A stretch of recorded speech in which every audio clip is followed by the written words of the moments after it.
versus $70-some-odd thousand car, which is why I'll never own one. And the Audi, what is it?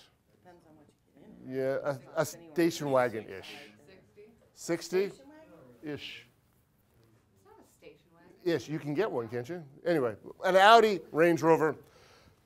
So the story is this. The story is this. I was unhappy when I walked out into my driveway and found my car in pieces. So I poured a little gasoline on the ground, dropped a match, and woof, it's gone. So I need a car. Is this a serious story? No, absolutely not. This is an entirely fictional, this is a very fictionalized story. This is a very fictionalized story.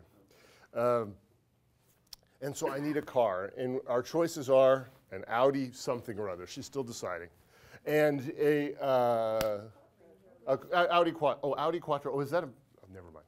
You did say that. Audi Quattro and a Range Rover big thing. Okay.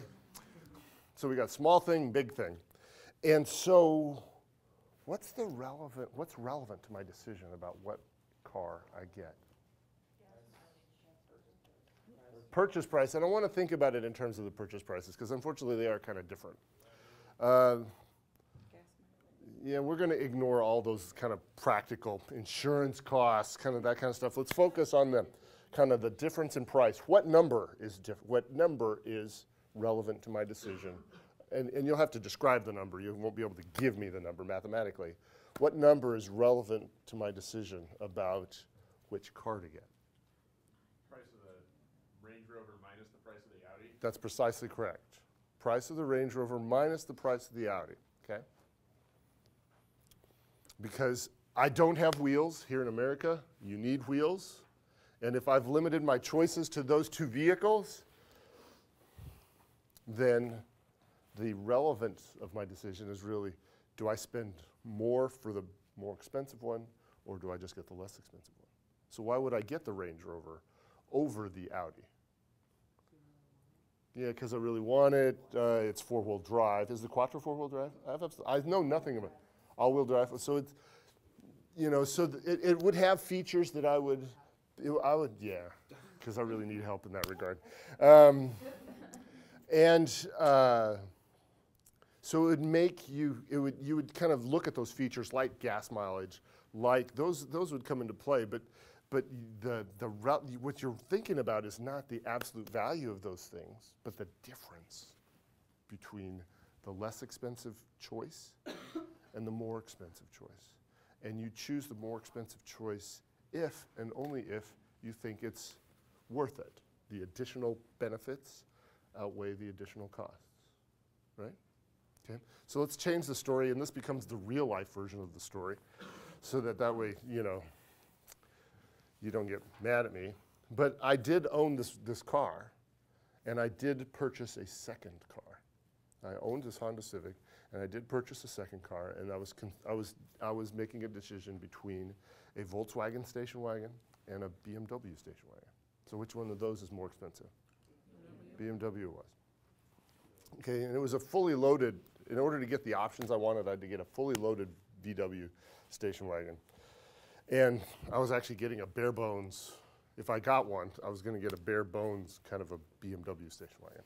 So that was the comparison, and the BMW was still cheap, was more expensive. What's relevant to my decision there, though? If I'm keeping the first car and buying a second one, what's relevant to my decision? The cost of the second one, regardless of, you know, which one it is. So notice it's a bigger number, a much bigger number, right? It's not just the difference. The difference comes into play when I think about, well, which one of the two, but the fact is I'm still deciding also to get a second car, so the whole purchase price is relevant. And so why I tell this story is in part because I want you to realize how context sensitive these notions are. I just changed one fact. I didn't murder my car, and I'm keeping the first one. Change one fact, and it changes what's relevant. And so I can't give you a laundry list of this is relevant, this is not. It's all context specific. What will change? What is avoidable in this situation? Okay? And so it turns out if you make that comparison, at least the time I was making that comparison, which was shortly after 9/11, a bare bones 3 Series wagon was about $1,000 more, maybe less than $1,000 more than a fully loaded Volkswagen wagon. I think it was less than $1,000 more. I think it was $500 to $800 more. And so then I was like, really? Because that didn't seem like very much for kind of more car. And so, you know, so there's kind of 2 parts to that. Is it worth it to me to have a second car? Yes, because I was living out in the middle of nowhere, and it was 2 hours to everywhere. And so I wanted a more reliable car that would get me to those places. So that felt worth it to me.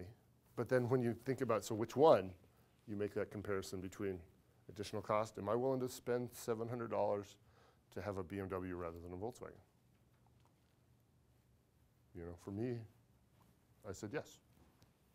But that's a different way to think about these things, isn't it? Which you may use somewhat intuitively in some of your decisions, but you can use relevant cost thought to decide. So, you know, I used it to decide, do I want that car or that car? But you can decide, you know, guys can decide, well, do I want to ask her out or her out? And girls can simultaneously decide, well, do I want to accept that invitation or that invitation? Or would I rather not accept any and just, I'd really rather be at home with a book because it's just not worth it. I mean, a free meal is not worth it. And so, sorry? I'm sorry? I said a free meal is always worth it. Is it? Even if the guys, It's one meal. it's one meal, a few hours. But there's no such thing as a free lunch. There's no such thing as a free lunch. So I also use that sort of a thought process. When I moved to Warrensburg, I bought a home for the first time. One was more expensive than the other. And so I had to think about, you know, which one do I want? And you can think about that. So you can use this sort of thought in a wide variety of decision environments. What's different? Is it worth it? And so, in a nutshell, if we look at the next page, in a nutshell,